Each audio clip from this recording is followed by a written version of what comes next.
Om Asato Ma Sadgamaya Tamaso Ma Jyotirgamaya Mrityorma Amrutangamaya. Om Shanti Shanti Shanti. Lord, lead us from the unreal to the real. Lead us from ignorance to illumination. Lead us from death to immortality. Om, peace, peace, peace be unto all. We have been discussing spiritual progress according to the path of devotion. And I said the teaching of Sri Ramakrishna in this regard is very close to the teachings of Sri Ramanuja, a great teacher of devotion. And in this context, I also had mentioned I was deeply impressed by a book written by a famous psychologist, Erich Fromm, The Art of Loving. Devotion is nothing but love collected, purified and directed towards God. All of us are potential lovers. Our goal in life is to develop this love. Infinite love is already within us, but it has got to be brought out. That needs a great discipline. And yoga means that way how we can manifest this potential love and direct it towards the higher reality, highest reality, which is God. Now the question may come, there have been so many books on spirituality, spiritual practice. Why do we need to refer to a psychologist who doesn't seem to be spiritual at all?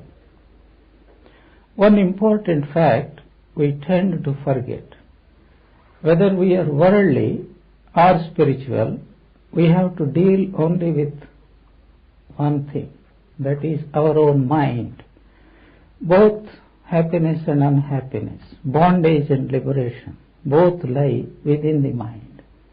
A person who is not successful in this world is sure to be a failure in spiritual life also. A person who is able to control the mind, he will be successful in both the worlds. So psychology, or the study of the mind, helps us a great deal in understanding the nature of our own mind and the defects and how to remedy them and how to use them to our own good. So this wonderful book, he calls it The Art of Loving. Loving is an art. What is an art? Art is that where we can perceive the finest things, the finerness of things. Usually our sight is on the gross reality. When a person develops a deeper insight, a finer feeling, that turns into art. Many artists, many people go by the name of artists, as many people go by the name of scientists. You ask some people, what are you doing? Why, I am a scientist. So what are you doing? I work in such and such a lab. Every fool who works in a lab is a scientist, is a technician. He has mastered certain techniques of doing certain things. To be a scientist is an attitude of mind, developing the mind so that it will be objective, rational, able to look at things in an objective way and trying to come to the conclusions, right hypothesis. Similarly, every artist who dabbles in painting or singing or writing or sculpting, then they may know the technique, but they may not be artists. I'll give an example. About a year or two back, I happened to go to Bharatiya Vidya Bhavan, and a good musician came there, and there was also a festival, and the students were exhibiting their these things, what they have learnt at Bharatiya Vidya Bhavan, and I was asked to give my blessing. So what I listened for some time to what they were playing and singing and all that. I couldn't tolerate it. The pupils were singing nicely. The instrumentalists were playing nicely. But there is an absence of aesthetic sense, that finer sense. So I had to tell them that it is all right to learn to sing, all right, learn to play. But the most important thing in this art of music is to develop a fine aesthetic sense. What is that aesthetic sense? The singers, there was one boy whose voice was low and sweet, and he knows the technique. He was singing. And unfortunately, the person who was accompanying on tabla is a master. And he was banging away with his instrument. The whole hall was reverberating. Hardly anybody can hear this squeaky voice of that boy. He was playing rhythmically. This boy also was singing rhythmically and nicely according to the raga. But where is the proportion between this vocal and the instrumental thing? Which is more important? The instrumentalist is supposed to be the accompanist. He is an assistant. But he is in an ecstatic mood. He closed his eyes and banging away. The poor boy was trying to raise up his voice but could not. Where is the harmony there? Even though for so many years they had practiced that, they have become expert technicians. They know they can just close their eyes and play or sing. But where is the harmony? Where is the balance? Where is that fineness? So in the similar way, love or loving is an art. How does one become an artist? An art requires several things, but the most important thing is that aesthetic sense, bhava. In any music, for example, bhava, raga, laya and sahitya. These are the four most important ingredients. Bhava means aesthetic sense. Raga means a particular composition has to be sung in a particular way to evoke that particular type of mood. Laya is rhythm. Sahitya, the words, also must be appropriate for the whole thing. When these four things become harmonious, it becomes a perfect piece of music. In this regard, I recall an incident from the life of Tansen. Tansen was supposed to be one of the greatest musicians. He was also the court musician of the Emperor Akbar. And nobody could rival him in his musical performance. One morning, Emperor Akbar went out to take a walk in the forest, and he heard a most divine voice coming out from the woods. He was surprised. He never heard such wonderful music in his whole life, not even Tansen, his best musician. So out of curiosity, in my kingdom, and so near to my capital, such a fine musician is there, and I am not aware of him at all. So he went, and to his shock, who was singing? Tansen. So Emperor Akbar waited till Tansen finished his singing, because Tansen was absorbed. He did not notice what was happening in front of him. When he opened his eyes, he saw his Barsha. Emperor became a little piquant, He said, Tansen, you never sang to me like this. I never knew that you could sing like that. Why is it that you never sing to me like this? He said, Jahapana, Emperor, when I sing in front of you, I sing in front of an earthly emperor. So my voice is compressed. But here I am singing to the emperor of the whole universe. And therefore I am completely free. That fine aesthetic sense cannot come until one has devotion to God. No earthly devotion can ever bring about that fine aesthetic sense. Anything great, whether it is writing, reading, sculpting, all greatness comes from God. Or, to put it in other words, all greatness, only when our activities are connected with God, they become great. No activity can become great until it is connected with God.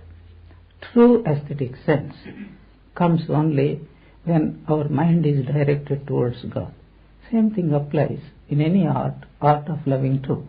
So the first ingredient in the art, in any art, is to have this fine aesthetic sense, that fineness of feeling, the ability to feel the finer side of the things. Then comes knowledge. There must be a discipline. Knowledge should be, one must know. Without this knowledge, without any aesthetic sense, it is impossible to become an artist. Artist doesn't mean only a famous artist. Anybody can become an artist. People may not recognize. Your own small room, you can arrange it artistically. Your kitchen can be a beautiful place of art. Your cooking can be a beautiful art. Whatever we do can be a beautiful art. It doesn't need money. It is a sense of feeling the fineness, fine side of things. Swami Vivekananda used to say funny stories, He called it food for thought. I think in the latest edition the title has changed. He used to tell a story. In a village, there was a small village and there was a small temple. Every Indian village usually has a small temple. And because the villagers don't go there often, only the pujari goes there. He does puja, worship in his own way.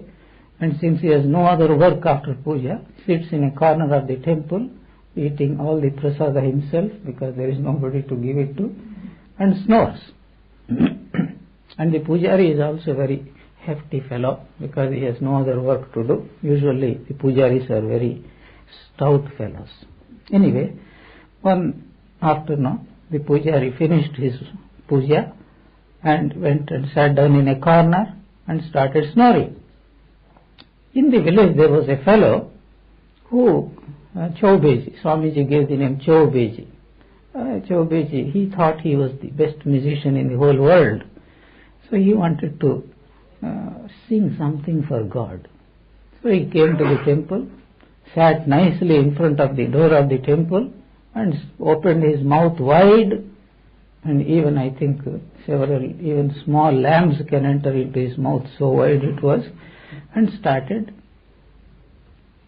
singing. His words sing, his way of telling I'm singing, but it was actually more of a nuisance. Now this Chaubeji, the priest, he has developed the art of snoring to such an extent nothing on this earth would disturb him. But this singing has immediately awoke him. So he shouted, "Hey, what are you doing?" "I am singing." "Stop that stupid noise. You are disturbing my sleep." The man got very angry and said, "What? I am singing for God." The Chaube, the pujari, the priest said, "You see, you are disturbing my sleep. There is no rhythm, there is no feeling, there are no proper words. And what type of singing is that?" The man said, "What does it matter? After all, I am singing for God. He is only pleased with devotion." The priest said humbly, "Look here, I am a stupid person. Even I am not pleased with your singing. You think God is more foolish than me, that He will appreciate your singing?" Food for thought. So every art requires tremendous amount of knowledge, dedication, then technique. There is a way of learning everything. Simply knowledge will not come by opening the book. There is a particular way of applying our mind to it. This is called technique. There is a technique. There are books how to sing, how to write. Everything has knowledge will not do. You may have all the ideas, but you must have the right technique. Then apply the seat of your pants, as they say. Go on doing it until you become perfect in it. So all these elements are needed there to develop any art. And the same thing applies to this art of loving. So according to the psychologist, which we will turn now, that he is not speaking of spirituality, but he is actually speaking only about spirituality. He did not use the words. I would read much from it. This is a condensed version, but you will be surprised, as I was, that it is nothing less than a spiritual discipline. First, the practice of art requires discipline, but it is that of a discipline in one's whole life. Underline that, whole life. The modern man is lazy outside his life. Without such discipline, however, life becomes shattered, chaotic, and lacks in concentration. So the first qualification needed is discipline. Are we not disciplined? We get up at a particular time and we eat breakfast, go to the office at a particular time, work 8 hours and then come back. Our whole life seems to be very disciplined. Is it? We are practicing discipline because we are forced to do it. It is not coming. How do we know? What do you do on Saturday morning? What discipline have you got on Saturday and Sunday morning? One of our devotees' daughter, she is a young girl of 14 or 15 in America. So I used to stay in their house sometime. But she used to get up exactly at 6:30 every day, excepting Saturdays and Sundays. She gets up at 9, 9:30, 10, 10:30. So I used to call it Aditi's Sunday Samadhi. Where is the discipline? Is a state of mind, whether there is a holiday or working day, weekday or weekend. We must follow the same routine. That shows that we are doing things on our own, not forced to do it. Otherwise, every slave is a hard worker. But leave him without supervision. I remember I was reading African Way of Life. They used a lot of these Africans to lay down the railway tracks and other things, These British supervisors used to be there. So as long as the supervisor is there, the slaves absolutely wonderfully well work. The moment he turns his head away, they all drop everything where they are, lie down there wherever they are. But the poor supervisor, he has to go to have lunch or some other things. So he said, what is the way to discipline these fellows? So he made a trick. He went under a bush and stood for some time. They were all watching him.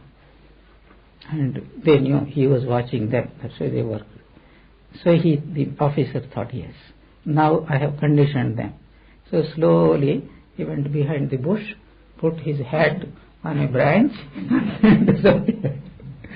and these fellows looked, the hat was looking. But they are clever fellows. They observed the hat was not moving at all. So one of them went nearby, saw this fellow was absent. Oh, immediately they laid themselves down.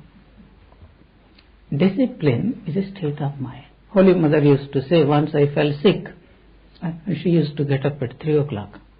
And then, because she was sick, she got up late. And sickness was cured slowly. But after that, the discipline has gone away. So she started getting up at 5 o'clock, then 5:30, then 6 o'clock. One day she got up and said, my goodness, what is this? My mind is becoming lazier and lazier every day. Said, look here, mind, now tomorrow morning you will have to get up at 3 o'clock. And she said, the next day, what is discipline? Once we set our mind, this is what I want to achieve, and this is the way to achieve it, the mind will never turn into any other thought, not even unconsciously. One of the supreme examples of this discipline of life is Swami Dayatmananda, a disciple of Sri Ramakrishna. All great people without exception have that discipline inborn, ingrained within them. But I bring, because you are familiar with the life of Sri Ramakrishna and his disciples. This Swami Dayatmananda, when he was young, he served Sri Ramakrishna. With this boy, he used to doze during the evening times, dusk. Sri Ramakrishna used to say dawn and dusk are the most important times of the day to think about God. But this boy used to doze away. Not that he was lazy. Sri Ramakrishna was a hard taskmaster. He used to make his disciples get up at 3 o'clock, sometimes even at midnight, make them meditate till morning. After that, make them go on washing his clothes and prepare for him hookah and do this. And whole day he will keep them busy.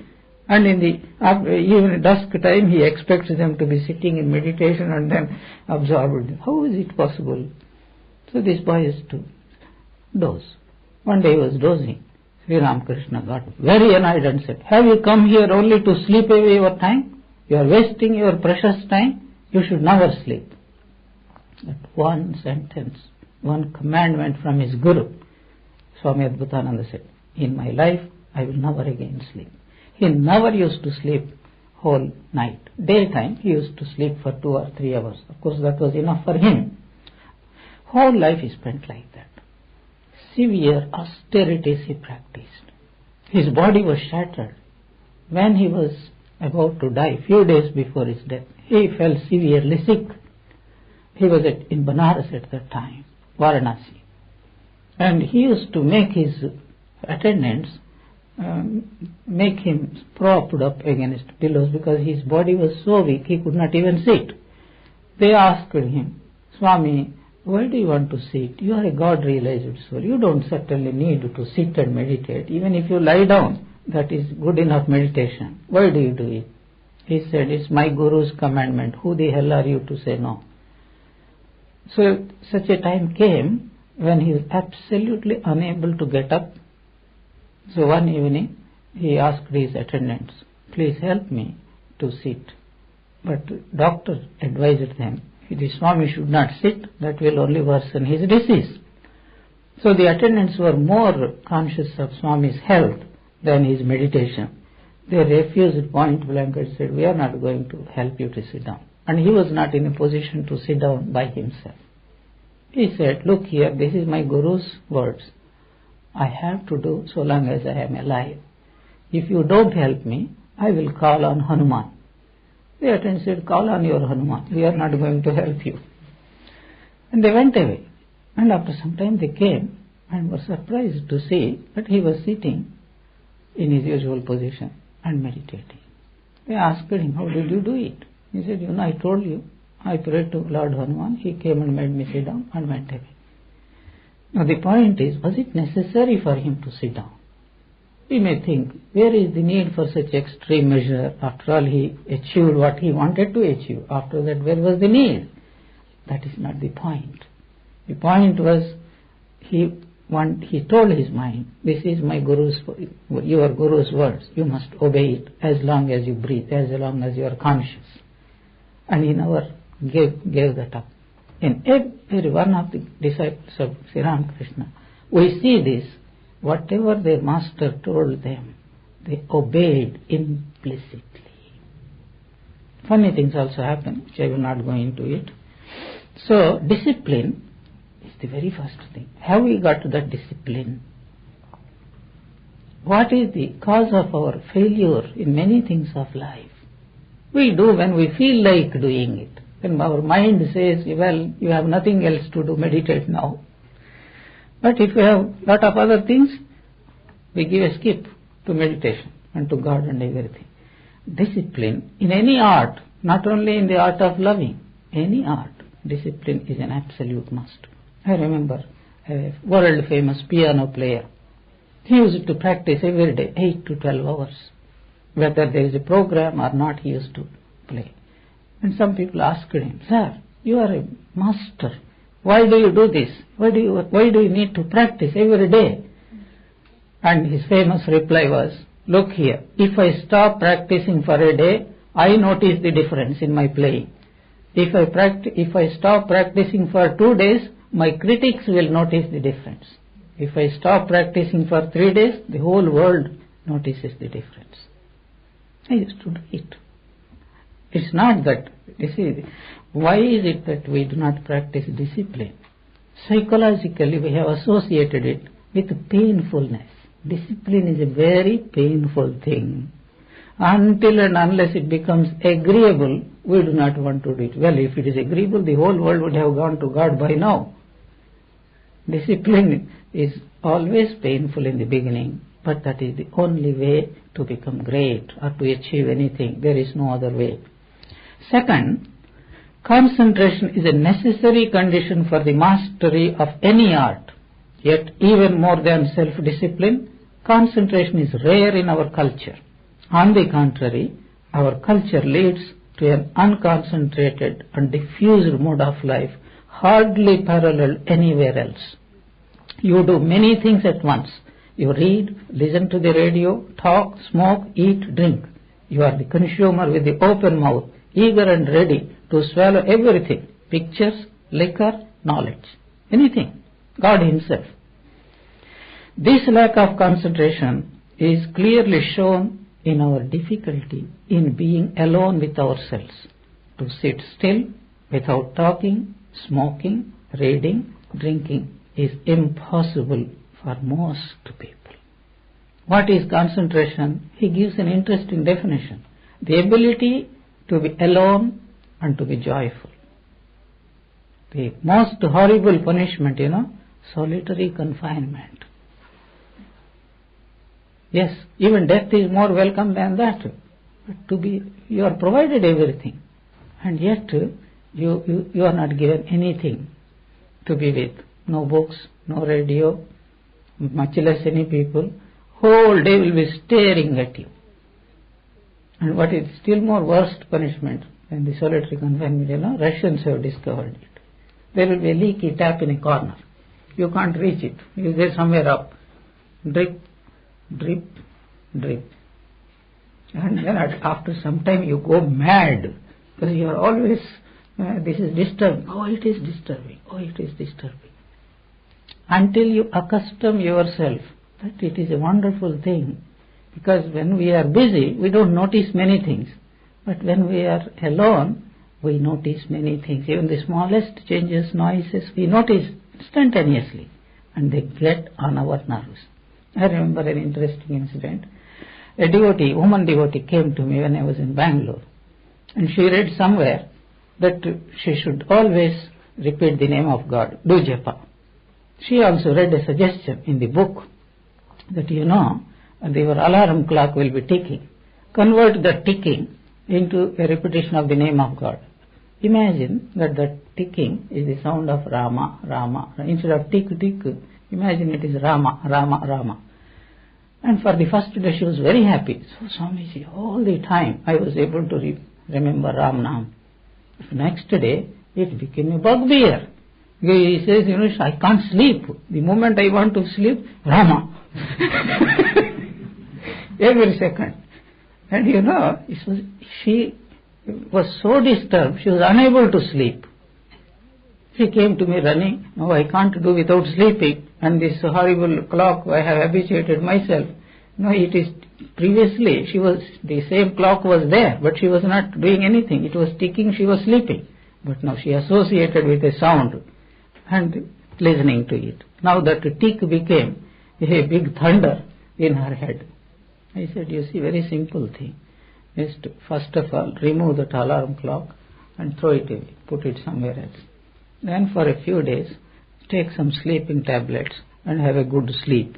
Then conditioned association will disappear. Then bring back your alarm clock. Never do this thing until your mind becomes so pure that it becomes a joy to hear God's name.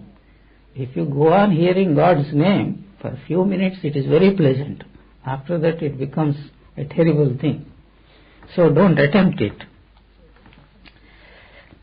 So concentration. What is the concentration? That is our ability in being alone with ourselves. To sit still without talking, smoking, reading, drinking or doing anything else. That shows that we have concentration. Develop the ability of concentration. To be able to enjoy one's own company. That is concentration. How does it come? If the mind is restless, it won't come. If the mind is pitched to something higher, holier, sacred, Only then concentration is possible. To be alone is a joy. Till such time it's not possible. And interestingly, the 5 teachings of Sri Ramakrishna, 5 commandments I call it. Always sing the name and glories of God. Start with morning and evening, slowly increase it. That is the first commandment. Second, cultivate holy company, satsanga. After that only Sri Ramakrishna prescribes is nirjanavasa, to go to a solitary place, to be alone and to be thinking of God seriously. After that only Sri Ramakrishna prescribes is nirjanavasa, to go to a solitary place, to be alone and to be thinking of God seriously. Don't do it in the beginning. Do it after a long time when you practice taking the name of God and cultivating holy company. You taste the name of God. It gives you joy. Then if you go to solitary places, it will help you develop your devotion. Otherwise, you will go mad. People will go mad if they are in solitary places. Or they grow pumpkins. You know the story? One of our Swamis, he was a very active person. He used to work 12-14 hours every day. He was working in a school. After many years, he got disgusted and said, "What is this? Am I a donkey? But all the time I have to work. I am a sadhu. I am a monk. I must go and perform tapasya." So headquarters were very considerate, fair enough. Take 6 months off, go and spend time. So he went for 6 months and came back. And his brother monks asked, "How did your tapasya, austerity go?" He said, "Wonderful." "What do you mean by wonderful?" "I could grow such big pumpkins." "What is this? You went to perform austerities and how come you grow such big pumpkins?" I said, "You see, I was never accustomed to think of God all the time. So morning 2 hours, evening 2 hours, fair enough. But what do I do rest of the 22 hours? So I collected some pumpkin seeds and planted them in front of my hut, and every day 100 times went on seeing there with such meticulous care, because he was accustomed to so much of activity. So much care you are taking of those plants. What else will they do? What choice have they got excepting yielding big pumpkins? It's not easy to be alone. One can go. Try. That's why for us solitarians come here as a day retreat. Incidentally, we have on 29th of April here a day retreat. You see, spend the time in the company of people, for some time meditation, then singing, a little singing, then talks, then spend a little conversation. That is how accustom yourself to be away from your familiar surroundings, so that slowly you uplift your mind. We have to do it gradually. There is no way to grow all of a sudden. So concentration is a necessary condition for the mastery of an art. A great scientist, great musician, greatness in anything requires after discipline. What will you do after discipline? Discipline gives you tremendous amount of time and energy and opportunity. But what are you going to do with that? The advantage of discipline is it will save you a lot of time. An indisciplined person has no time for anything because he is so chaotic. But what will you do with the available energy? If you do not know, it will become a demon, and haunt you. A third factor is patience. For a modern man, patience is as difficult to practice as discipline and concentration. Our whole industrial system fosters exactly the opposite, quickness. All our machines are designed for quickness. What is good for machines, so goes the logic, must be good for man. Modern man thinks he loses something, time, when he doesn't do things quickly. Yet he doesn't know what to do with the time he gains except to kill it. We manufacture thousands of things to distract us because time is available and we have to kill it. Now there's an interesting story. How much of patience is necessary? Without patience is not waiting with blood pressure in. Patience is waiting with relaxed mood. Do the best, but don't be anxious about it. There is a story. There was a famous Zen master of archery. And there was a young man, he wanted to also learn the art of archery. It is an art. It is not simply shooting some arrows. And he had some responsibilities. I think he had to look after his parents. So he was in a bit of hurry. So he came to the master and said, Master, I want to be your disciple. Fair enough. We'll start from tomorrow. Then slowly the question came, supposing I work very hard, how many years will it take to become a master? The master said, yes, if you work really hard, it will take about 10 years. The young man said, supposing I work double shift, how much time will it take? The master said, if you work double shift, I think it will take about 30 years. And they said, suppose I work day and night, how long will it take? I am sure it will not be less than 70 years. It boggles us that a man who is working more and more amount of time, he should be able to master it. Mastery doesn't come because you work double shift. Mastery comes when the mind is concentrated, disciplined, relaxed, and all that. Then only the mastery will come.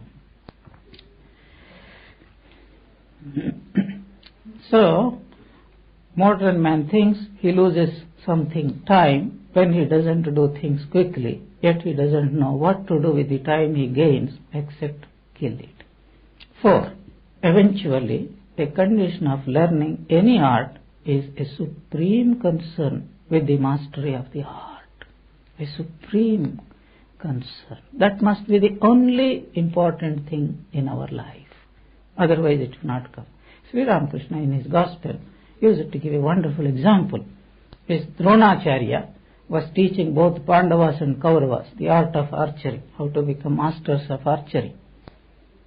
And he had taught all that he knew. Then an examination day was fixed. Who is the best archer among all these people? So this Duryodhana and his brothers, here Yudhishthira and his brothers, Arjuna also was there. So the test, what was the test? That this Dronacharya, the teacher, tied a bird at the top of a tree, and the eye of that bird has to be pierced with the arrow. So he called Duryodhana. Duryodhana was the famed prince at that time. He was ruling. He called, what do you see? Oh, I see the tree, I see the branches, I see the bird, everything. Get out. You have failed in the examination. Everybody was telling, I see this and that and the other things, everything. He did not even proceed with the examination. He said, you have failed. Out. All the Pandava brothers were out, excepting Arjuna. Last came Arjuna. Arjuna, do you see me? No, sir. Do you see the tree? No, sir. Do you see the branch? No, sir. Do you see the bird? No, sir. What do you see? I see only the eye of the bird. He said, you don't need to do anything. You have passed the examination. That perfectness. Our Swami Adhishwananda was telling an example. There is a famous baseball player in America. I'm not interested in the game, so I don't remember the names at all. He used to say, this man was interviewed by somebody because he was the best baseball player in the whole world. He was asked, when the baseball is thrown at you, when you are about to strike it with your bat, what do you see? And the man said, I see only the baseball. And then he explained, not only he saw the baseball, but he saw it as big as a double football. You know, in the baseball, there will be some stripes, and there will be some company name who manufactured that baseball. And the ball is of this size. From that distance, how many of us will be able to notice even the stripes, even when it is still, and when it is coming at 150 miles speed after being thrown? What do you see there? Most of us, we don't see anything. But this man, not only he sees the stripes and the letters, he sees the ball in such a big way. How is it possible? Because his whole mind is concentrated on the ball. He has forgotten the whole world, including his bat. He saw only that one. An interesting example was there, Swami Vivekananda was in America. he went for a summer holiday to Ridgely Manor, and there is a golf course. Interestingly, for a few months back I went and visited that golf course where this incident had taken place. Swamiji had never seen a golf game before. So he went out for a walk and he saw the son of his host was having this golf bat, golf stick or bat, whatever, and he was playing with this. Swamiji asked, "What is this game?" It's called golf. And what do you have to do? See, there are some holes here and there, and this you have to strike it in such a way that this ball goes and falls into the hole, and the number of strokes necessary to put, the less number, the better is the person. Okay? So Swami asked, and how many times do you think you have to strike before you can put this ball into that hole? The boy said at least 30 to 40 times. What? 30 to 40 times? The hole is only here. It is almost about 100 feet or 200 feet. The boy said, "Sir, even experts who can do it in 4 or 5 strikes, they need even that. But I am only a small boy. I can't do much less than this." And meanwhile, then Swami, suppose I put this ball into that hole with one stroke, what will you give me? The boy, "I have $50, I will give you. Bet." Meanwhile, the father of that boy came and he heard this conversation. He said, "Swami, it is impossible. Even the most expert, he cannot put in less than 4 or 5 strikes. And this is the first time you are seeing the course. It is impossible." Swamiji asked, "What will you bet?" "I will give you $10. Swamiji said, "Done." And then he took this golf stick and looked at the hole and gave one blow. Straight the ball went and landed in the hole. And the boy started shouting, "I lost Daddy $50." The man started shouting, "Swami, this is not fair. You used your yoga power, yogic power to put this ball." Swami said, "No, I did not use any yogic power, and no miraculous power, just ordinary this. How could you do it?" Swamiji laughed and said, "Look here, I told my mind, 'Oh mind, do you want $10.50 or not?' Mind said, 'Yes.' Then you have to put this ball into that hole. And that's it, done." In a way of speaking, it is also yoga. Yoga means what? Concentration of the mind. Swamiji concentrated and said, "This ball must go." He just let everything go. This mind gave command to the muscles gave command to the hands, and it went exactly what force is necessary, what direction is necessary, it went and landed. This is not a stray incident in the life of Swami Vivekananda. Like this, many other incidents happened, which I am not going to quote here. So, eventually, condition of learning any art is a supreme concern with the mastery of the heart. They should not think of anything else until they reach the goal. Sri Ramakrishna was practicing sadhana, and he wanted his mind to be completely concentrated. So he said to his mind, "Look on the edge of the temples, parapet of the temple, there is this still Bhairava. Oh mind, you must be like that if you want to achieve anything." Day and night, Ramakrishna was thinking nothing else, but only one thing, how to realize God. How much this psychological desire has taken a concrete shape. There is an incident in his own life. One day he was sitting under a tree trying to meditate. Suddenly he saw a young Paramahamsa, or a monk, coming out of his body with a trident. And this young monk pointed the trident at Sri Ramakrishna and said, "If you think of anything else excepting the Divine Mother, I am going to pierce you with this trident." Who was that young monk? It did not materialize from the sky. It was his own mind telling, since you want to realize God, you should not think of anything else. You must completely devote yourself to it. That must be the most important thing in your life, of supreme concern in your life. So these are the 4 important conditions. There must be discipline, there must be concentration, there must be patience, and There must be supreme concern, which Sri Ramakrishna used to call yearning, intense yearning, vyakulata. Some of us call it, Sri Ramakrishna's teaching as vyakulata yoga. There is a bhakti yoga, karma yoga, raja yoga, jnana yoga. There is a vyakulata yoga. If you have vyakulata, then you have achieved everything. Going back to Swami Vivekananda's talks on bhakti yoga, what are the qualifications necessary in order to succeed in this path of devotion?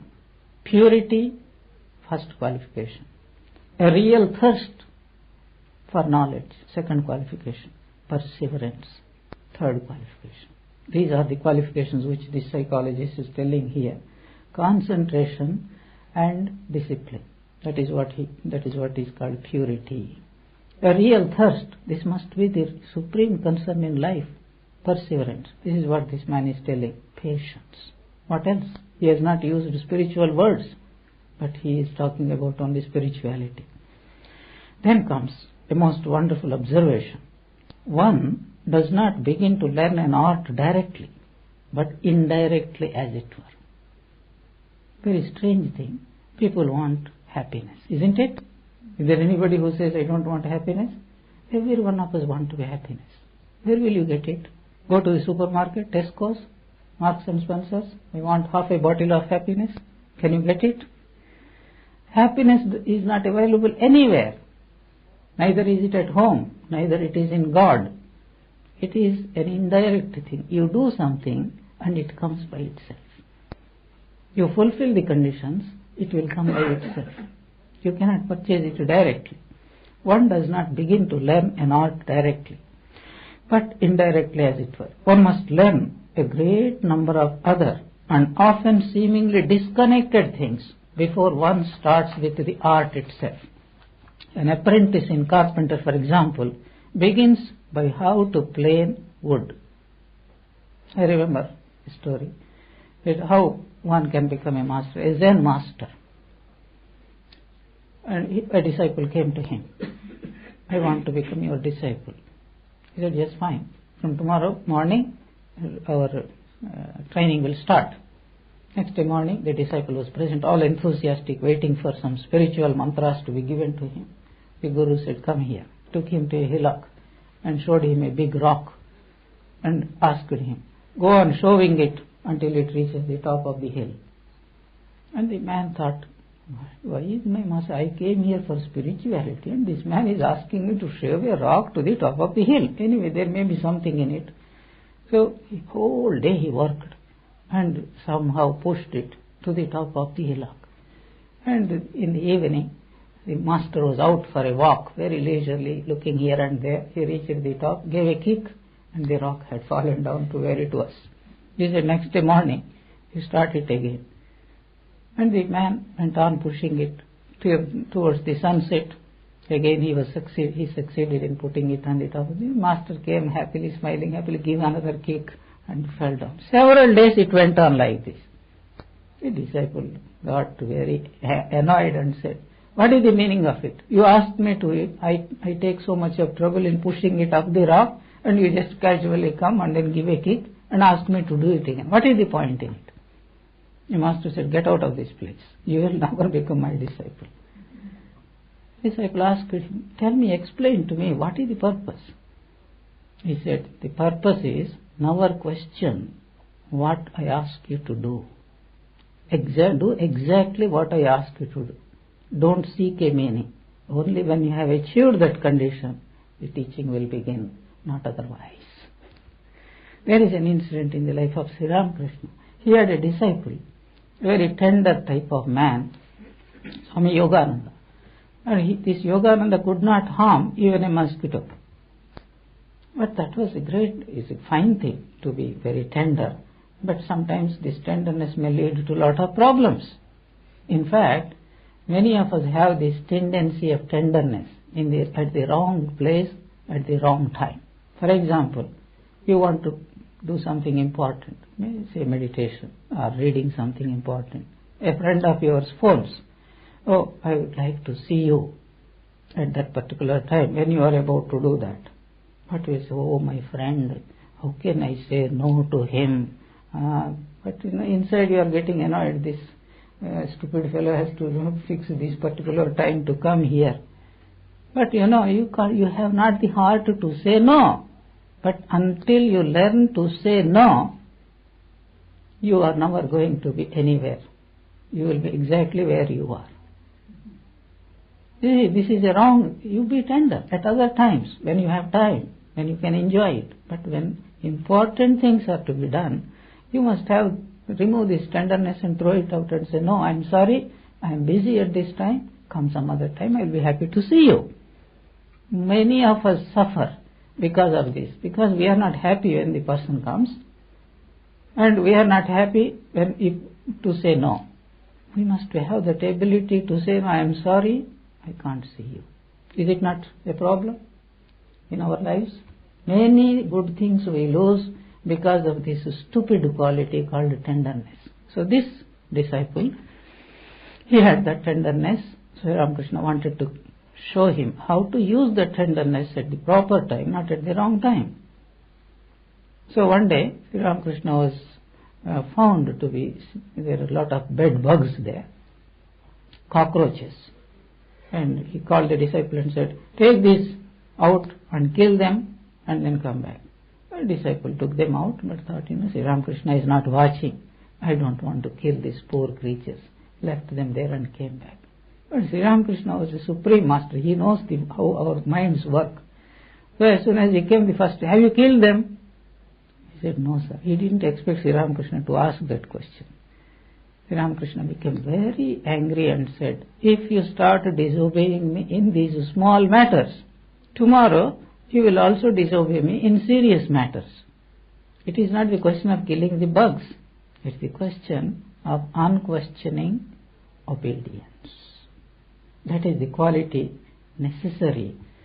So we have to learn how to become an instrument through other things. So as soon as you go to Sri Ramakrishna, he will not tell you that take this mantra and sit down and meditate. He may tell you to dress vegetables, or he may tell you to do something else. Another interesting incident. Respectable lady devotees used to come to meet Sri Ramakrishna, and he used to tell them, they never go out into the market. The conditions in India in those days were such, any woman from a respectable family would not be seen outside her house without her husband or with complete covering of the head and etc. But these people used to come to see Sri Ramakrishna. So he used to say, go to the market and purchase things for me and come back. And they used to go and do that. Why was he doing it? Was he deliberately shaming them? No. You see, this thing called modesty, or the inability to go out public, always to be dependent upon husbands or sons or somebody to escort them. This is a great obstacle. Tomorrow if they want to go to a temple, they have great desire, but there is nobody to escort them. They will miss that wonderful event because of this stupid modesty. Sri Ramakrishna wanted to break it, not break the modesty, but break that tendency of dependency upon other people. That's why deliberately he used to ask people to do things which they are not accustomed to do. Swami Vivekananda is a very hard master. In America in those days, smoking is considered as a bad habit, and especially women never smoke. Maybe few secretly, but never in public. But no man is allowed to smoke in the presence of a lady. Swami Vivekananda, not only he takes out his pipe in the presence of ladies, deliberately he used to blow the smoke into their faces. They used to get shocked. Swami, what are you doing? What am I doing? Enjoy. I am enjoying the smoke. You also enjoy it a little. He is breaking some stupid notions. He is not insulting them. He is not saying it is a good habit. His purpose is to break certain ingrained bad habits which go in the name of some of these good customs and other things. So, if one wants to become a master in any art, one's whole life must be devoted to it, or at least related to it.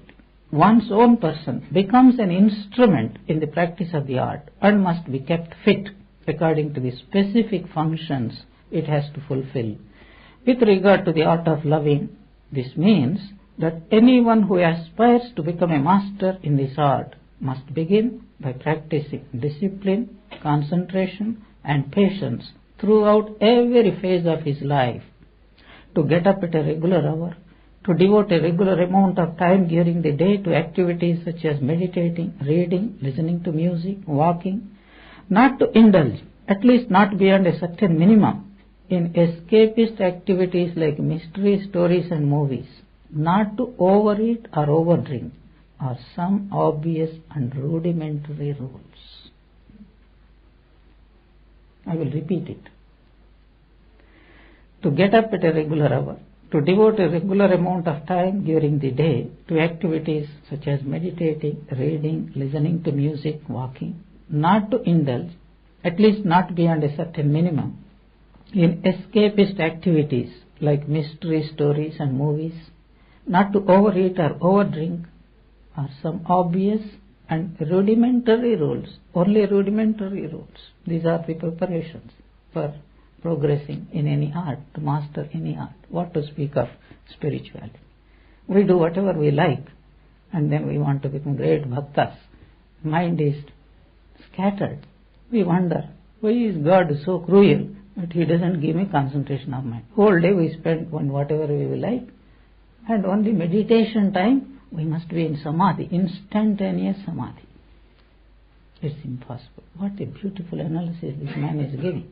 There are certain other things which are very, very important, which we shall discuss in our next class. Om Shanti Shanti Shanti.